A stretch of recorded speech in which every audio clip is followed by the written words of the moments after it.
dinosaurs with the two legs. AT-ATs, yeah. No, AT-ATs have 4 legs. ATST or walkers. Oh, yeah, two you're legs. right. Yeah, They're the bigger ones. Yeah. These are from Return of the Jedi. They're the ones that I am wrong. the Yeah, you're Ewoks right. destroyed by smashing them with logs. I'm going to turn it into one of them because it already looks a bit like one. No, she hands Tok this feather. Says, this will get you into the house. Let's say, please get it out of my sight. Destroy it, take it away. I never want to see it again. I want my sisters to never know what I have done. Has it got a name? We Baba Yaga. call it Mother's House. Oh. I'm going to call it Jumpy Run Tree House. Could we turn it into a battle tank and a Gronks? No. You'll get 18%. No. I can't believe you'd piss all this money away. What? Well, 17% of fuck all. Excuse me, have you looked at our income at the moment? I don't need income. I've got a tank. I've got a magic tank. Well, your loss. No. It's not my loss.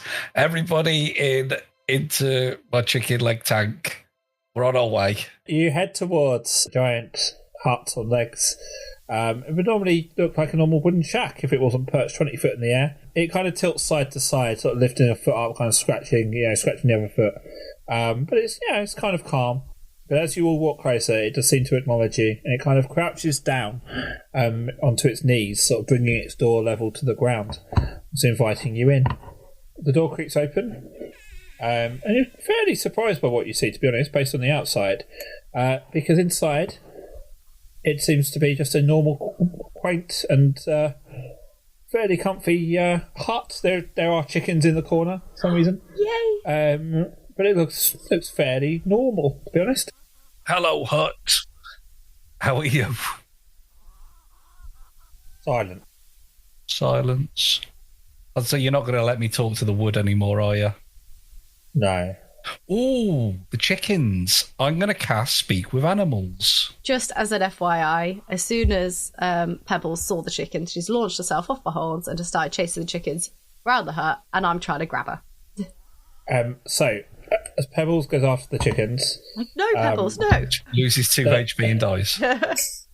There's just no reaction from them. They just sort of continue to just wander in circles, sort of peck at the ground, and sort of Pebbles lunges at one and just sort of passes through it. Oh, well, I suppose you can play with them if you like. Right. So they're not... they're magic chickens. Can I still speak to an animal if it's a magic animal? Not if it's an illusion, no. You could speak to Pebbles. She's an animal and you've cast it. I'm going to punt Pebbles out the window. Okay. Hut, would you mind awfully walking us back to our crash ship in the north, please, and thank you, if you wouldn't mind? You don't really feel any change at all?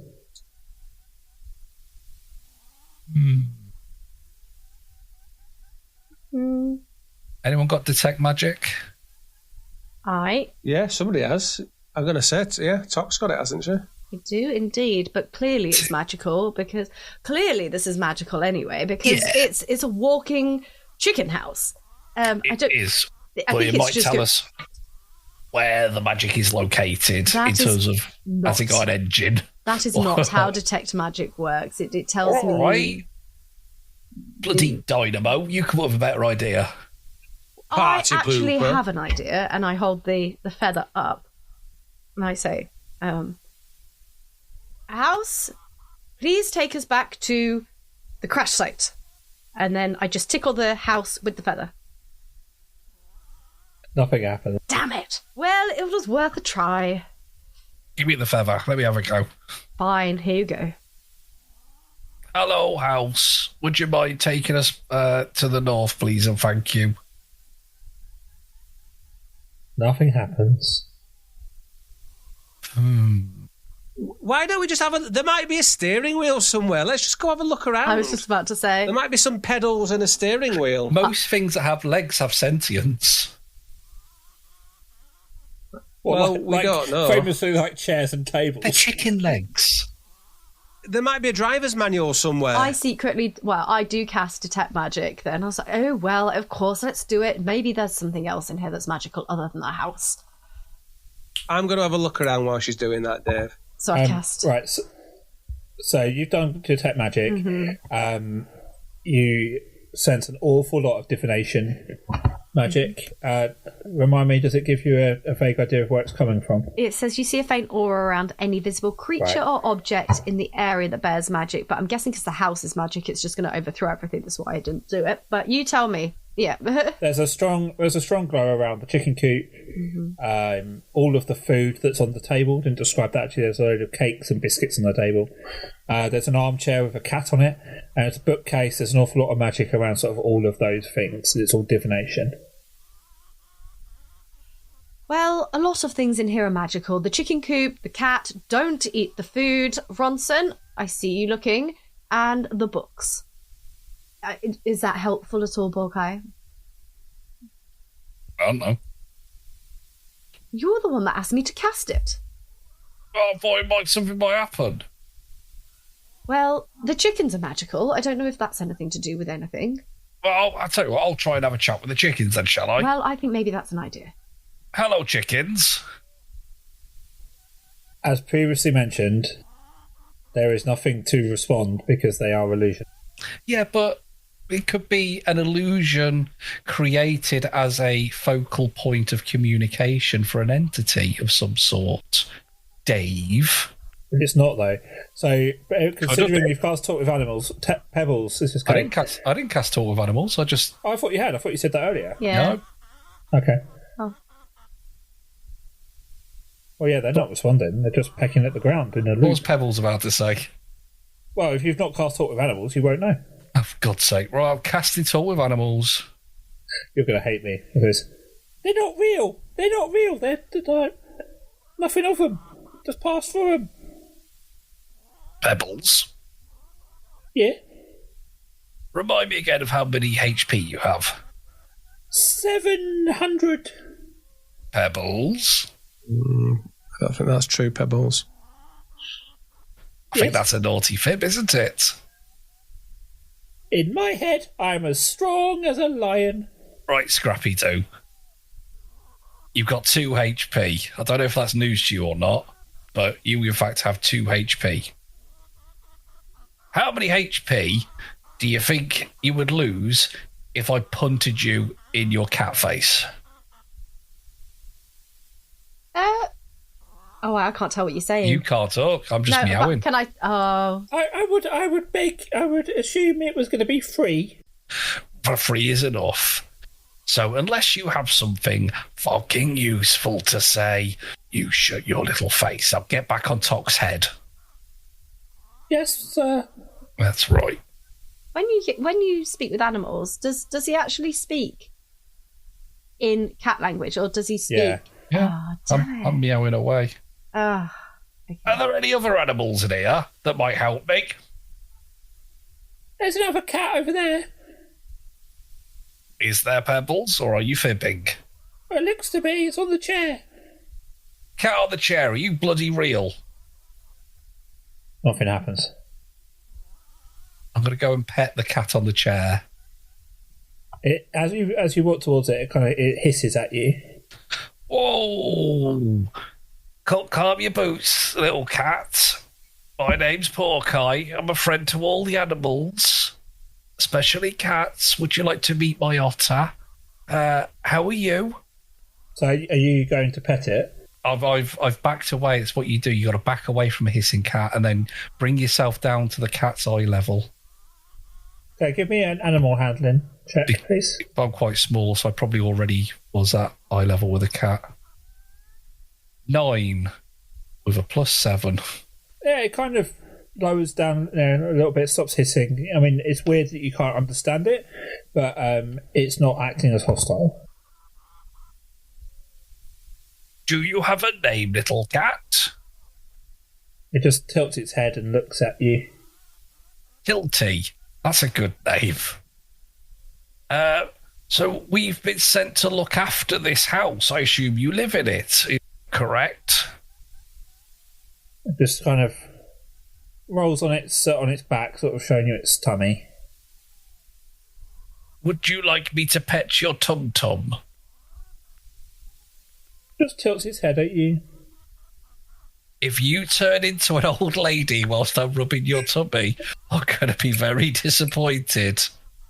I'll go and give it a little tickle on its belly.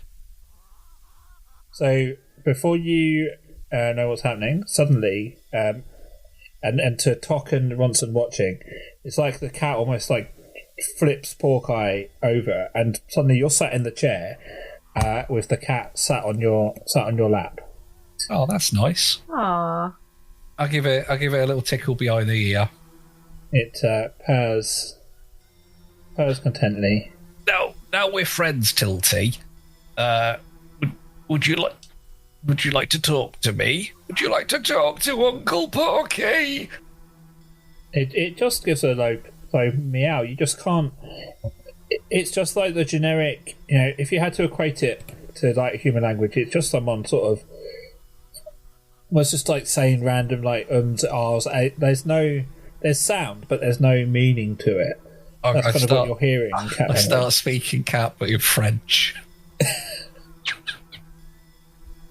No, nothing. I think you're some sort of magic person posing as a cat. Would I be right? There's nothing. Do I have an old woman curled up on my lap? There's nothing. I'm just going to pop you onto the floor and back away slowly. As you try to move the cat, find you cannot. It's unnaturally heavy. You literally cannot lift the cat. I have fucking a cat-based Molnir on me. Brilliant.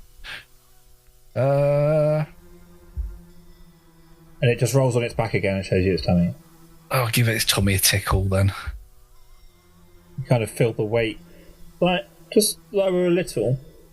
Just get a little bit less pressure on your knees. I give it a two-handed tickle. It seems happy. And then I move one hand up behind the ear and under the chin and give it a little scritch. It's really excited, sort of wiggling about. And you just feel it getting lighter and lighter. I'll just keep doing that for a while. Okay. I'm unsure where we're going with this. I'm a little bit worried.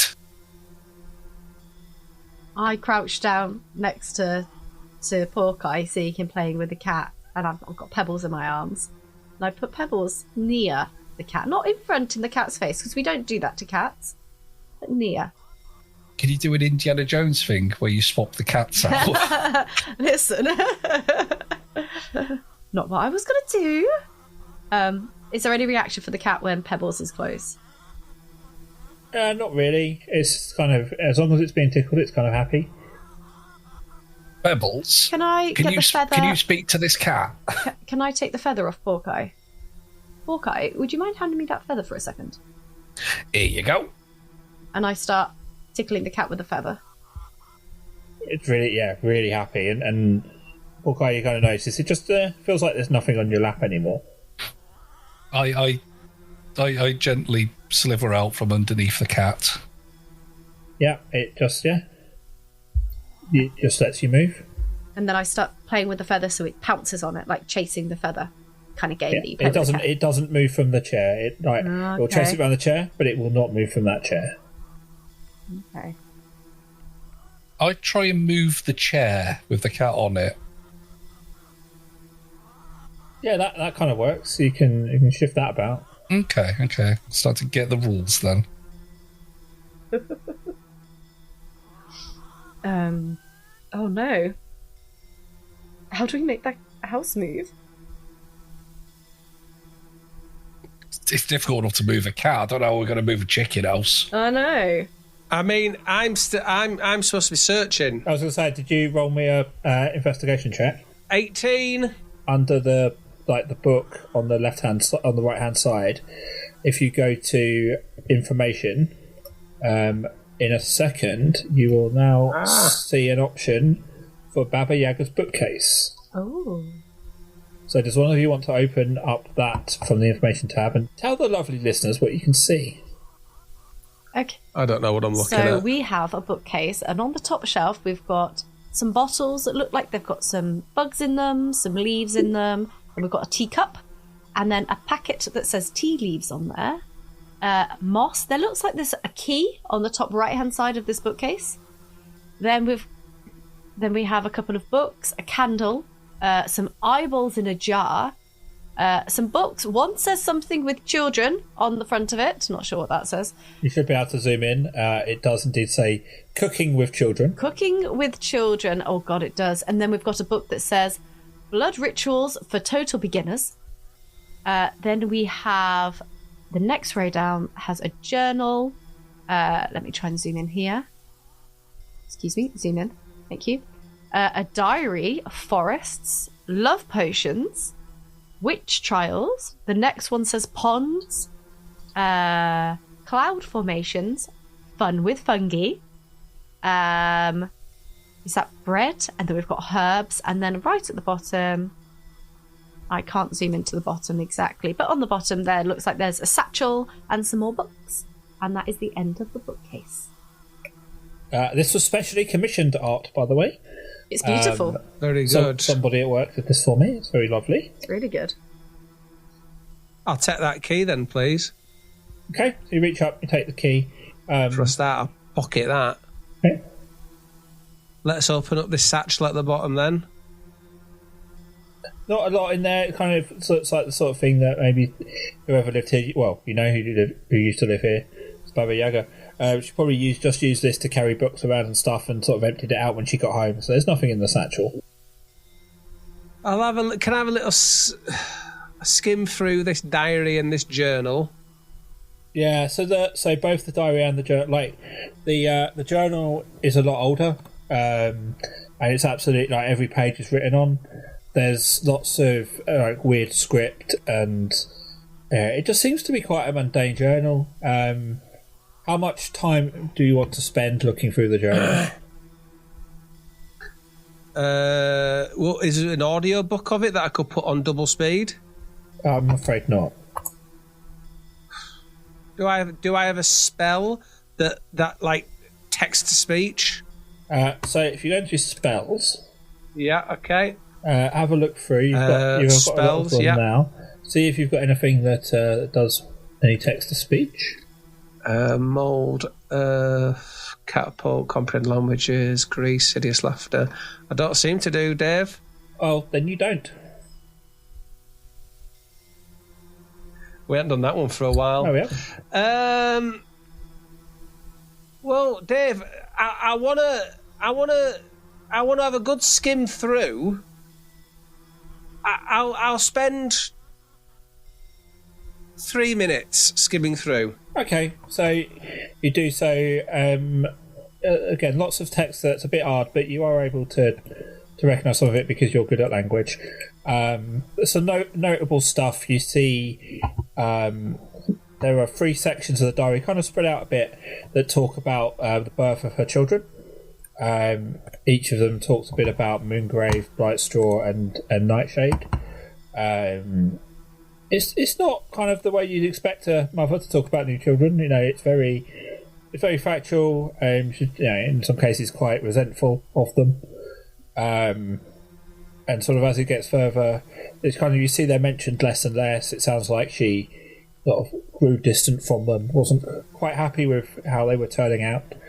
And in the towards the end, you kind of note this is between the 2 journals. Like, the first one is the older one, the smaller journal, and then she's moved to the diary, which is a bit brighter, a bit bigger, and she didn't fill it out, didn't completely finish it, but sort of towards the end, you can tell that she was quite a sad and lonely, sort of bitter lady. Which bitter lady? I got a lot from 3 minutes skimming there, didn't I?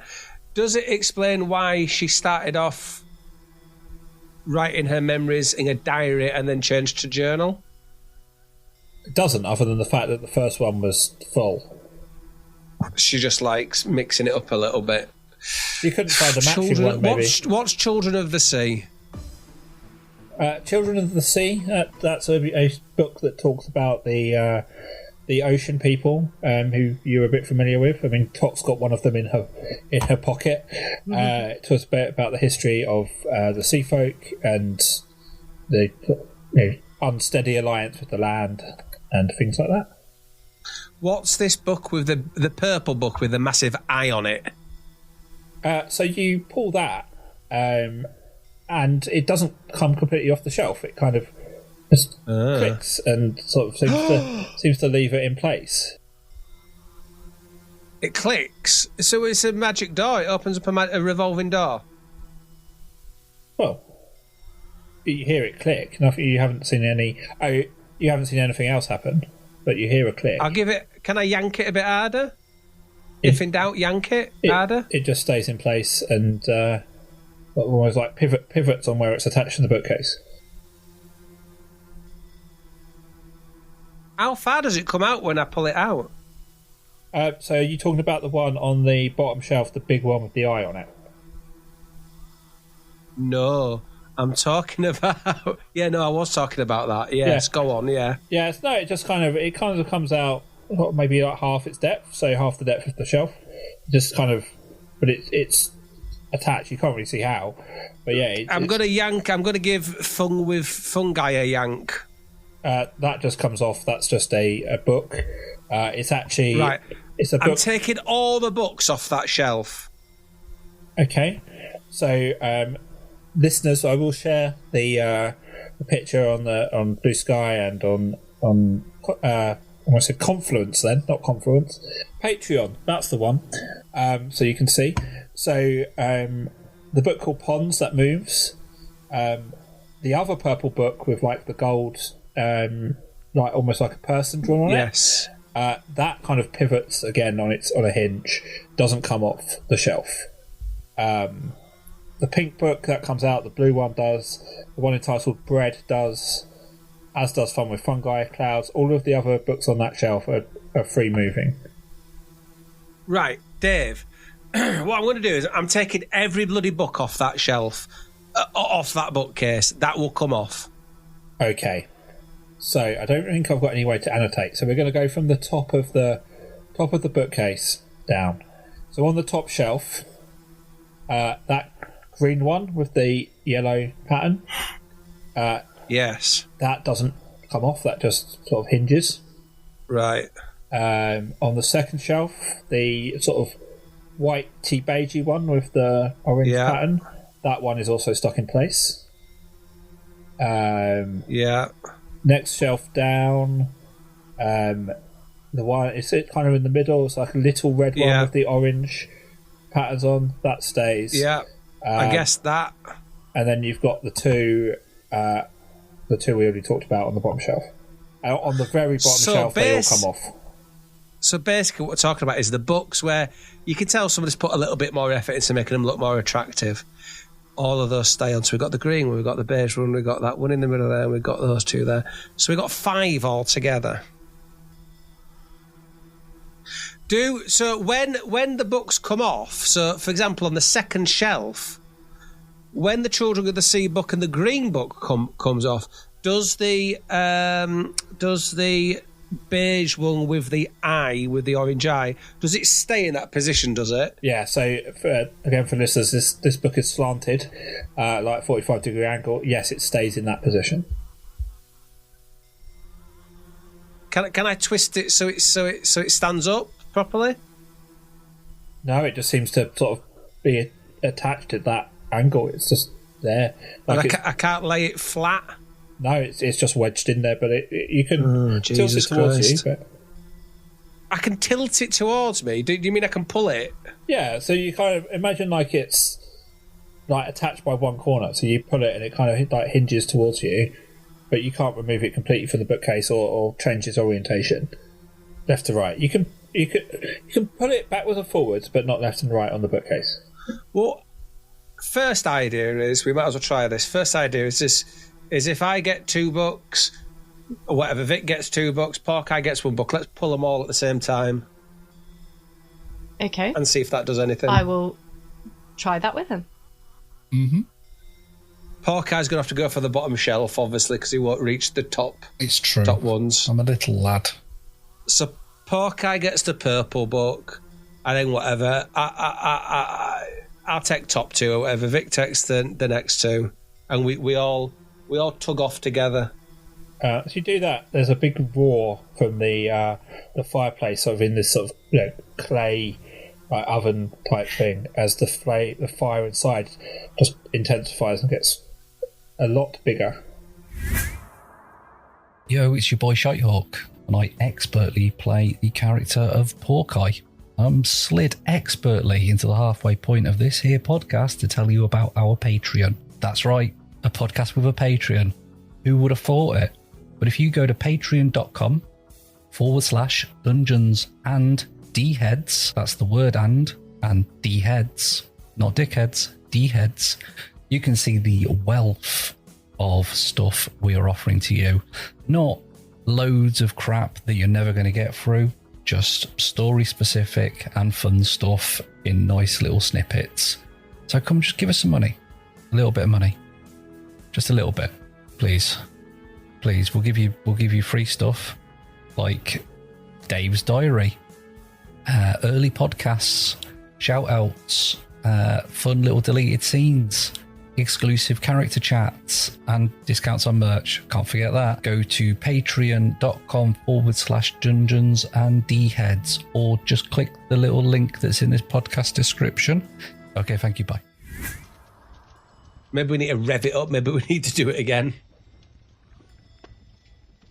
The fire's got bigger, but I guess the chicken shed's not moving. No. Maybe we've got to throw some of these I'd like to ingredients on the fire. I'd like to go and look at the fire. Yeah, because we've got these ingredients up here. Maybe we've got to throw some of these on the fire. Yeah, I'm going to look at the fire just to see if there's anything in there, please. How close are you getting? Well, I'm fire resistant, so I'll get pretty darn close. Okay. It looks like a regular fire. There's a shovel there for throwing stuff in. It sounds pretty angry. If it seems weird to sort of personify fire, but it sounds like it's not happy. There's not really much else you can say about it. Does the fire feel hot? Yes. Okay. I don't think that worked. I think maybe there's a combination. Yeah, but I mean, what in the tea leaves is that an envelope? It's a box. Oh, it's a box. What's inside the box? Tea leaves. Yes. We've got some droopy flowers. We've got some eyes. We've got some love hearts or something. What are those flying around in the bottles up there? Love hearts? Yeah, they're tiny little butterflies that kind of look a bit like hearts. One of these books, some of these books are maybe clues. Well, why don't you go from top to bottom? So push them all back in and start at the top and work your way down. One at a time. What, tugging them off? Yeah, one at a time. I'll tug each book off one at a time. Starting from the top, working my way down. Left to right. And left to right. So you start at the top before that green one, and you hear a click. But when you then pull the next one down, the sort of beigey one, and there's a clunk, and you see that first book kind of just moves back into its original position. Oh, I see. Mm-hmm. I see. Okay, right, okay. Is it? Do I just have to work this out with bloody trial by error, or is there some way to do this? Well, look, DM to players. Mm-hmm. There is definitely a way to work this out. There is a way to work out. Okay. Is it the colours of the books with? By the way, cracking D&D you're doing at the moment, Shitehawk. don't know what's going on. Books, pulling books. I'm letting you deal with something for a change. There is a way to work it out. So we've got two green, but we've got two with an eye on it. The green book pattern is a little bit similar to the purpley pattern, but the one in the middle. Do I see anything around the house that resembles the books? Because at the moment the carpets look very similar to two of the books that are on the shelf. Do I see anything else that matches the picture? The pictures on the side of the books. Yeah, you're right. Well, yeah, you have got a point.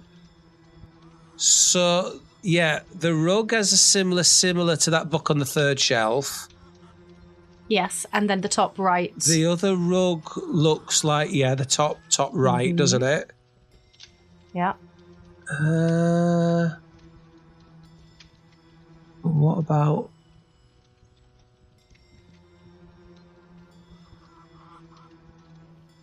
I can't see anything else, though, when it comes to any... What's that key? On the top right of the shelf. I took the key and I put it in my pocket. What do you mean on the map? It's in my pocket, I've got it. On the map, yeah. Oh, I don't think we've looked where the one is on the map. Yeah, there's a key on that bed, on that pillow, isn't there? I'd like to kind of search around to see if there's anything else that matches the same symbols on the books, please, Dave. Do I see anything that matches? All you can see are those two rugs. Just the two rugs. Yeah. Oh, we've got keys! Have a look around, see if there's any keyholes. It might be one of those where you put the key in the door and then the frame magically appears. Listeners, I want you to know they're making this very difficult for themselves. Can I just pull the green book and the book in the middle, please? Yeah. Those two books. No, hang on. Surely the order would be... Would it the order... Yeah, pull those two books. Yeah, I'm going to pull those two books. Just do them both ways. And only those two books. The green one and the red one in the with middle. Yellow stripes yeah, on. those just so those red two. one, then green one. If that don't work, we'll try green one, red one. So, as if it was breathing an immense sigh of thank fuck for that, the bookcase shifts out of the way, and you see a passageway Can't believe it. open up behind it. If anything, Dave, that's your fault because you thought we were so thick we wouldn't, we'll need something simple. So what me and Vic were doing was thinking, Dave's an intelligent guy. Dave's going to have a much bigger puzzle here for us. I was thrown by the amount of books left on the shelf, but then there's nothing else that matches was a red them in herring. the room. Yeah. I think we got there quite quickly when we noticed the rugs. I think we did okay. Anyway. I don't think we can pat ourselves on the back too much there. I bloody am, and I'm going in that room. Tok pushes Ronson aside and tries to get in that room. Okay, so you walk through, and you can see that the floor, unlike the sort of worn floor of the first room, this floor is quite quite nicely but varnished wood. Sort of a shimmering pattern that kind of moves along it. You can see there is a corridor it goes off to the right, it kind of stops abruptly and there's a door off, and then to the left there's a door in front of you, and also the corridor goes a bit further down to the left as well. Well, I'll go left, you go right. Yeah, I'll just grab that key off that second key that we've seen in there. Okay, I'm going left because that's where I said I was What's Hawkeye doing? I'm following. So as you head left, Tok, there's a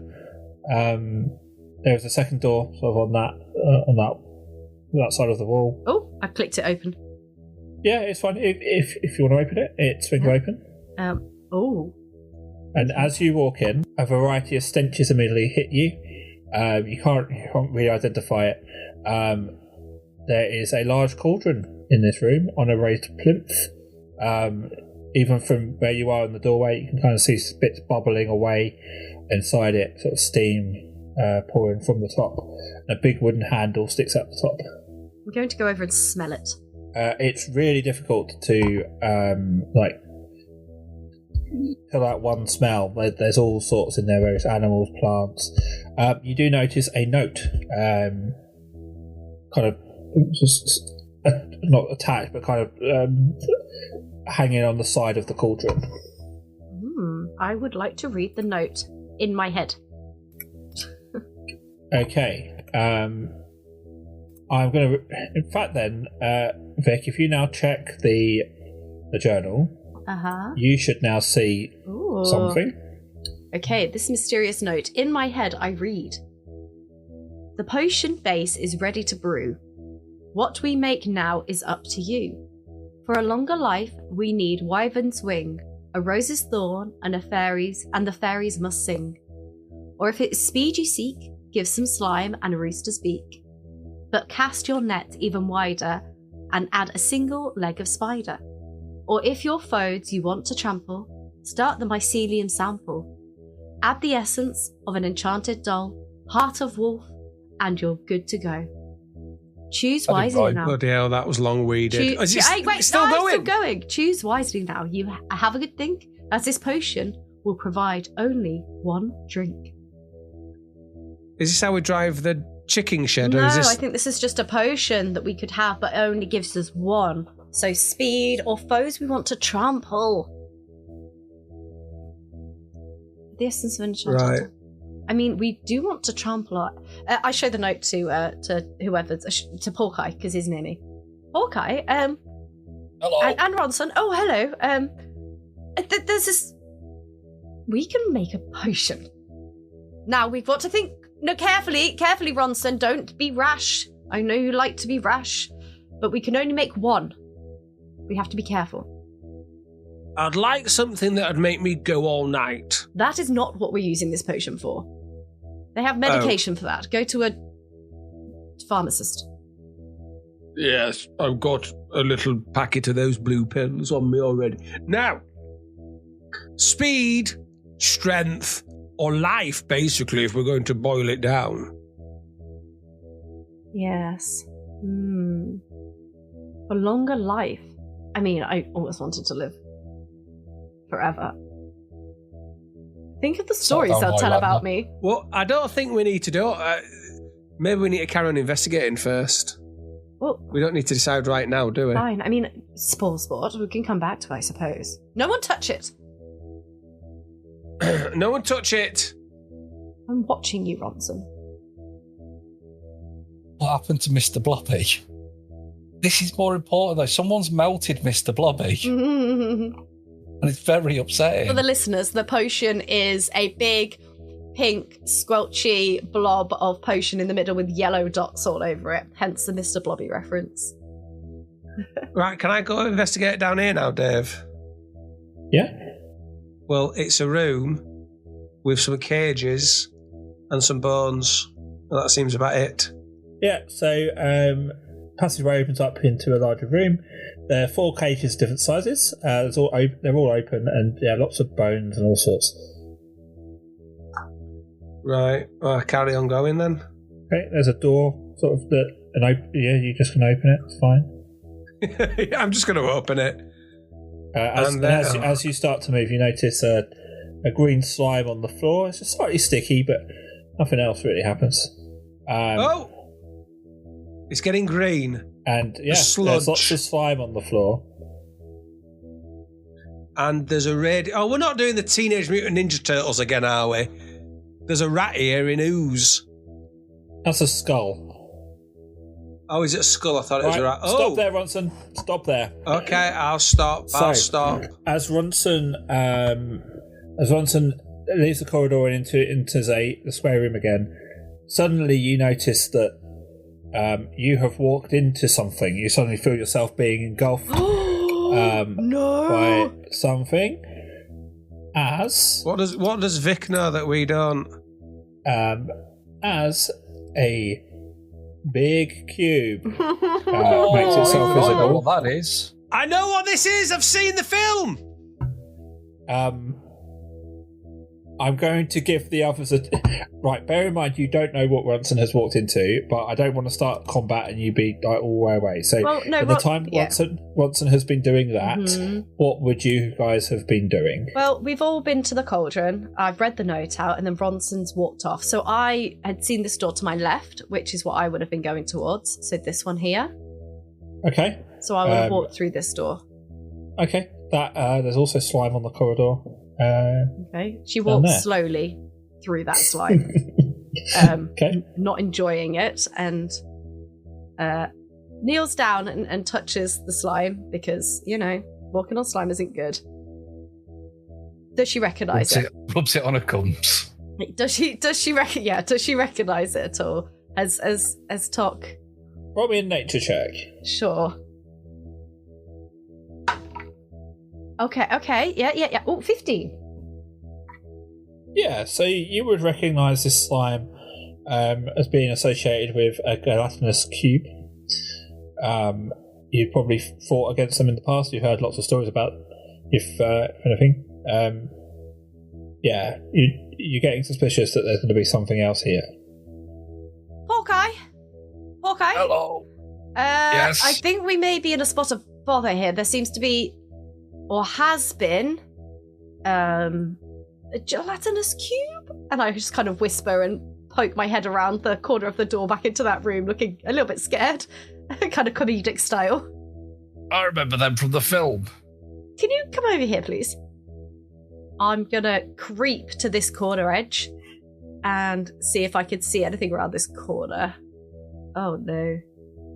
And at that point, Ronson has walked into the gelatinous cube in front of him over there, and I need you to all roll. Now, hang on. Before, how have I walked into it? Did I not see it coming? No. They're in... I wasn't walking around with my eyes shut. They're practically invisible until you disturb them. So, God. Can everyone please roll for initiative? Oh, 22. 21. 10. Okay. So, Tok, you go first. Do we have a rest? Why have I taken so many? Why have I got so many spell slots used? Oh god! Because you use those as spell slots. What did I do? What did I do? Oh no! I go first. So I'm gonna take one step down to look into the room a little bit more. Is there a space that I think looks safe for me to move into in this room? Because I think that here looks kind of safe. Are you doing any sort of proper checking before you move? Yeah, she's being very careful as she's walking through that room. So she knows what she's up against. If you want to use your turn to do a perception check or whatever, you can. Yeah, because I don't know Ronson's walked into this thing yet. Yeah. So, yeah, I'd like to do that. Give me a perception check then. Sure. 22. So you kind of look, and something in front of you doesn't look quite right. And you manage to sort of adjust your eyes and realise that there is a gelatinous cube right in front of you, blocking the entrance. Use my movement to take some steps back. Okay, I will quietly pull out my lute and use my bardic inspiration and just really quietly just strum and go, there's a cube round the corner. And we should be wary. I don't know what I'm singing, but please take this as inspiration not to die. And I point at Hawkeye. I mean, in fact, you didn't rhyme wary with scary. I know. I'm ill. Leave me alone. So Hawkeye has an inspiration dice he can use when he wishes. He does, yeah. And it's Hawkeye's turn. So I did some Googling to find out exactly what is in D&D rations one day, and it's telling me salted dried food. So I'm gonna put salt on it. Okay. If it works on the slugs, it'll work on a cube. That's what my nan used to say, but she did have dementia towards the end, so I'm not sure if I'm taking that as fact. Was she playing D&D at the time? No. Or was she just sprinkling salt on a Rubik's Cube? She was just killing slugs. She loved that shit. So I'm gonna salt it. Assault it. Exactly. No visible effect. That's the end of my idea. If I use spike growth directly underneath it, would it push it upwards into the ceiling? That's a reasonable assumption. I'm going to cast spike growth then, directly underneath it. So it just pushes it right up, out the way. It's in the ceiling. Can't touch us. Job done. Yeah, fine. Okay. Yeah, it kind of lifts the cube up. I mean, like the cube kind of loses its shape a little bit at the bottom, but yeah, mostly the spike growth moves it out of the way. Sweet. It's one down. We'll just tiptoe past it. Got to wake it up. But it's upstairs now. It's gone. I did a D&D then. You all saw. It was very good, that. Well done. Thank you. So next, the cube that you've just moved, you can see it's trying to struggle about. It's just not able to do anything.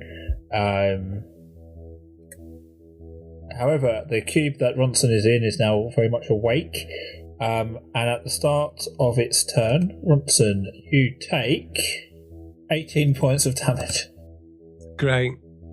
Fantastic. Oh no, you're ill as well. Oh no. I'm nearly dead. Oh God, there's more. Yeah, so that one, this one has just moved, and a third one has appeared. No. And Porkai has sort of two kind of flanking him and one that is suspended in the ceiling by the spikes. It's Ronson's turn now. Ronson, you can use an action to try and make a strength check to try and escape, or you can try and do whatever else you want to do. Well, I'm not going to use a strength check to try and escape because I'm presuming that's never going to happen. If it was that, it's never going to be that easy. I mean, can I move about in there? Am I stiff as a board? You can move about. You're kind of just in jelly, really. Acidy, melty jelly. Dave, so this is what I was thinking. I want to use mould earth on the jelly. Can I do that? You can only really use mould earth on Earth, and you're in a wooden hut suspended on chicken legs. I don't know. Yeah, but that don't make... Look, come on. If I'm doing mould earth, how can the magic only work with dirt? That makes no sense at all. Surely it must work with any kind of substance. I mean, the spell says dirt or stone. Like a visc... I mean, it's a viscous substance, isn't it? So that would be a bit like... Come on, that would have, a bit of weight to it like earth. I think we could probably say I can use mould earth on the gel. Could we say that? Yeah. Well, I'm going against the curve, and actually no, it's not dirt or stone. Unbelievable. Yet again. You come up with a good idea, but Dave don't like it. Why don't Dave like it? Because it'll ruin his fun. And it's against the rules. No, you could be lenient. You could, I mean, when we're coming up with good ideas, do we really want to go down the route of me being lenient? I think I put up with a lot of shit from you guys. Hang on. Right, Dave, don't you tell me I can't do this. I'll teleport out. Yeah? I'll do that then. I'm teleporting out. Okay. 30 feet away, please. Move yourself to where you want to go. I'll go down the corridor, thank you. So I'll take... No, I won't. Look, I'll come over here. I won't go all the way. I'll just come so I'm around the corner so I can jump around the corner, fire off some things and then come back. So I've teleported. That's not an attack. What does that count as? An action? It's a bonus action, isn't it? A bonus action. Where's the... Oh, there we go. That's my slot. Right, okay. Right, okay, so bonus action. So I'll just kind of peer from around the corner and I'll fire off. Well, as per usual, I'm just going to go for the old magic missiles, aren't I? No, do you think... maybe an acid arrow, because it'll dissolve it. That's what we want, innit? I'll fire off some acid arrows into there. Okay. Right, let me see what level, because I think I've got this at... 5th level I've got here. I'm going to go for it. I don't know what... Porkai, talk. Do we know how strong these gelatinous gelatinous cubes tend to be? We have not fought one on this campaign. Yeah, but you know D&D stuff, don't you? Enjoy your move. I know they beat it quite easily in the film, but that's all I know about it. Mm-hmm. Right, well, I'm just going to go straight. So I'll aim for the one... Oh, hang on, I can't see it now because I've come. I'll aim for the one that I was stuck in. And I'll blast it with a 5th level acid. Let's try and thing out the crowd as quick as possible. So I'm going to blast it with an acid arrow. Cool. So yeah, hit cast and then roll for the hit. So the hit was 16. Is that including the +7? Yes. Cool, absolutely hits. And then I've rolled 7 d4s, and I have got a total of 15. But it's acid, can I remind you? Yeah, I'm afraid that doesn't make any difference whatsoever. Of course it does, because it would burn up the viscous liquid, the jelly. I mean, this is also made of acid, so it takes the damage. It kind of like flails about a little bit. It hurt it. I don't know if you can piss off a cube, but if you can, you have. I wasted that, didn't I? Dave, why didn't you tell me that before I did it? Well, I don't know what else would be better. It's just as good as your magic missiles and stuff. Could have fired a magic missile. Oh, You'd probably have got the same amount of damage. No, that's fine. And that's all of your actions, so it's back round to Tok. Okay. Tok's gonna... This one in the doorway, by the way, is obviously up in the air, suspended by a spike thorn that you can get under. So, just for listeners, to picture it now, Tok and Porkai surrounded by 2 cubes on the ground, and then one sort of up in the air. It was quite scary. It's very scary. Okay, so let me just get my measuring tool out. We just want to... What's a 90-foot... Is that a circle? Let's try that. Circle. 5. Oh, that's very large. 90 foot's huge. Oh my god. Okay. Well, that's going to be too big, isn't it? Okay, that's what she said. Where are we going to go with this? Oh, I will just use... I'll use Bane, and I will do it at 3rd. So 2nd sort of higher, so 4th level. So I could target all 3 of the gelatinous cubes that are currently still... I know one's incapacitated, but I'm going to use it anyway. So I'd like to target all 3 of the cubes with Bane, please. So it's a Charisma 16. Okay. Whenever a target fails, makes an attack roll, saving throw, target must roll a d4 and subtract the number rolled from the attack or saving throw. And this is concentration, so you can't do any other spells once this is active. Okay, let me do saving throws for all of them. That one fails. That one fails. And that one fails. So they are all affected by Bane. Fantastic. So anything attack roll or saving throw. Okay, so yeah, anything they try to do will be subject to minus a d4. Exactly. Yes, this is what I wanted. Okay, and then I'll just take the stance of 2 weapon fighting as my bonus action. So ready. More something that you do when you're when you're fighting. So basically, if you're... Won't have to use a bonus action next time because I'm already in. Would it not work like that? No, so essentially it's during the same turn. So when you take the attack action, because you've got 2 weapon fighting, you can then make a bonus action to attack with a light weapon. Yeah. Yeah. So using it now doesn't do anything because you've not made an attack. Oh, okay. I'll just use Bardic Inspiration then on, because now I can see Ronson's head. Fantastic. I'll point at Ronson and he doesn't get a song. I'm like, we're in a bit of a sticky mess. Help. Cool. So that gives you, Ronson, a Bardic Inspiration dice, which I believe is a D8. Means you can add it to an ability check, attack roll, or saving throw. You can add it after you know the result, but not before I told you whether it fails or not. Mm-hmm. Yes, Dave. Thank you, Dave. We can't hear you if you... Sorry, I muted the mic. Sorry, because I was pulling down my blind. Sorry. Thank you very much, Dave. That's very kind of you, Dave. I said thank you, Dave. I said it more actual, with more authenticity, and it was more genuine when I said it, but you didn't hear it, sadly. Sorry. I believe you.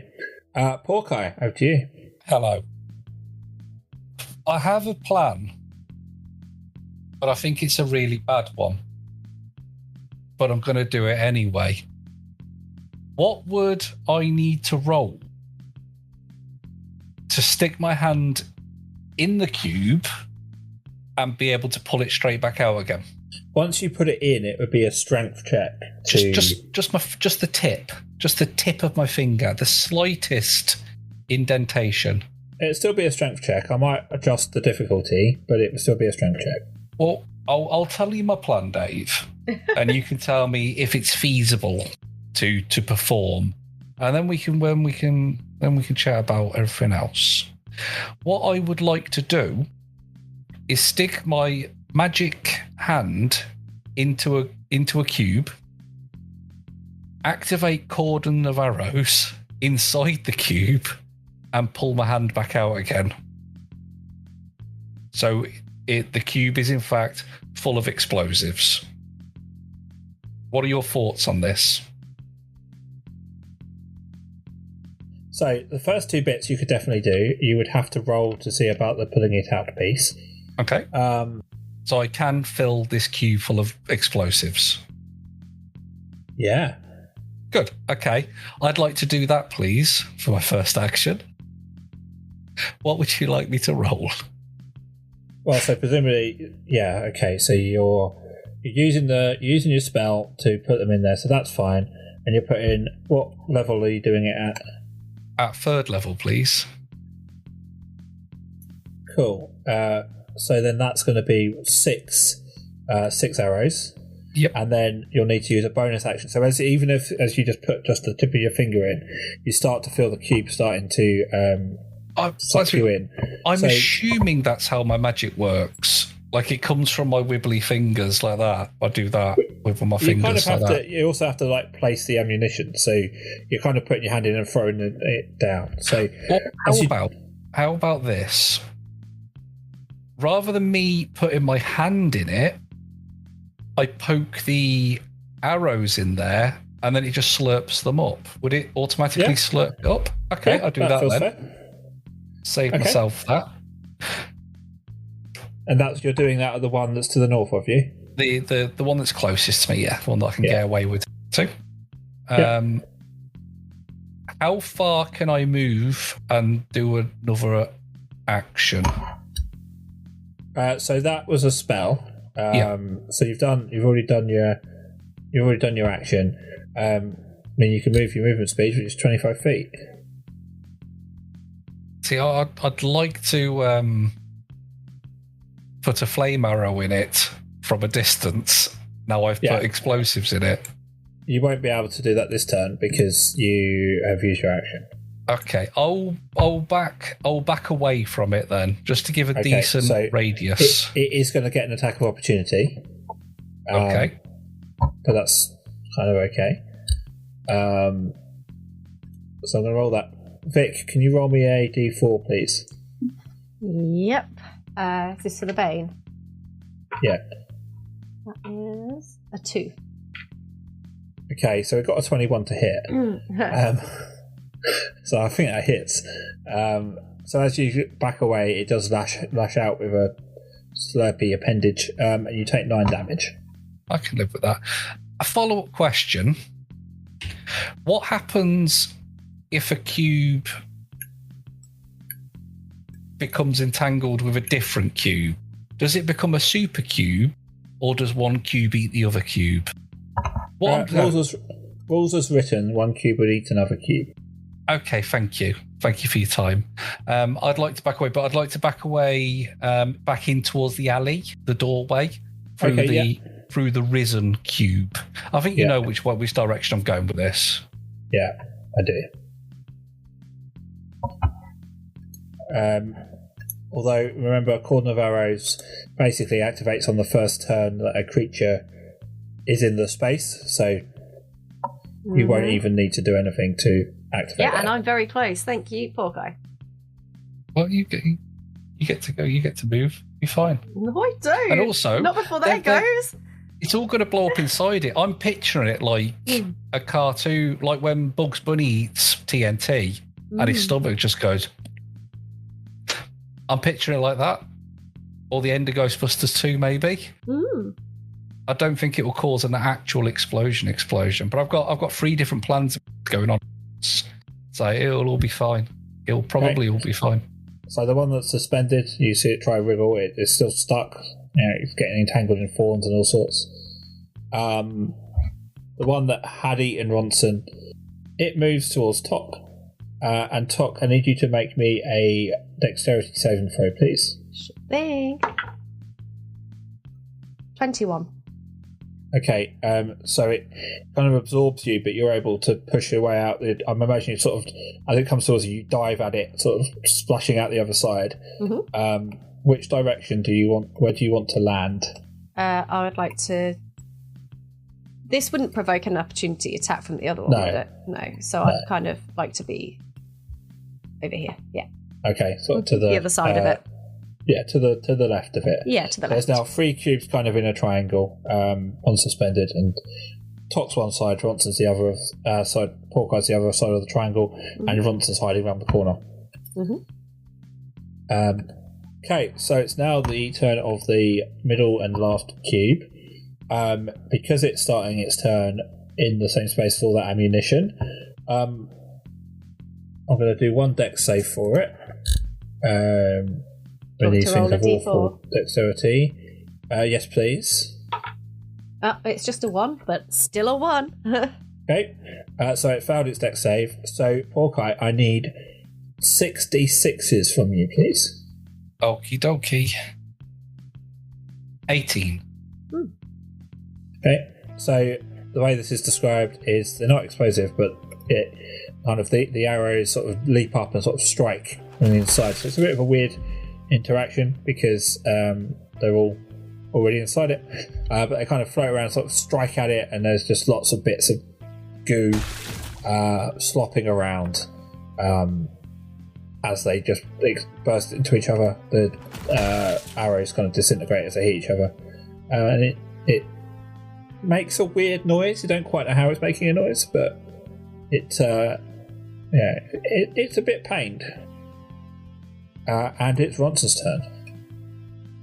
It's my turn. Well, I'll just fire some bloody sodding magic missiles at it then. Oh, the nearest one. So I'll just peek out here. Yeah, I'll do this one. I'll do this nearest one. Do a slot. Magic missile. Kapow! Which level are you doing it? 4th level, and I got a 3. Cool. So you're doing what's that? 7 darts, 3 damage each. 21. Did that kill it? No. I might as well throw that +8 at it then as well. So What, the D8, yeah. Bardic.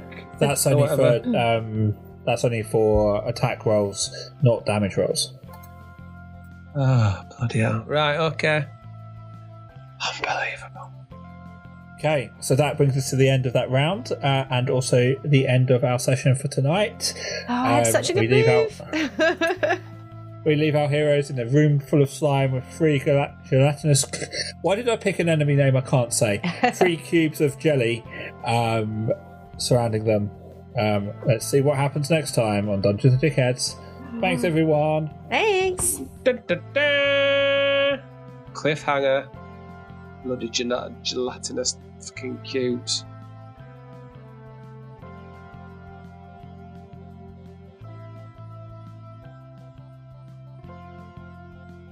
Well, that was a white knuckle ride, wasn't it? What a thrilling way to end. Again, I say this, but as previously stated, these are pre-recorded, so could have been a bit of a damp squib, couldn't it? Until next time, everybody, take care.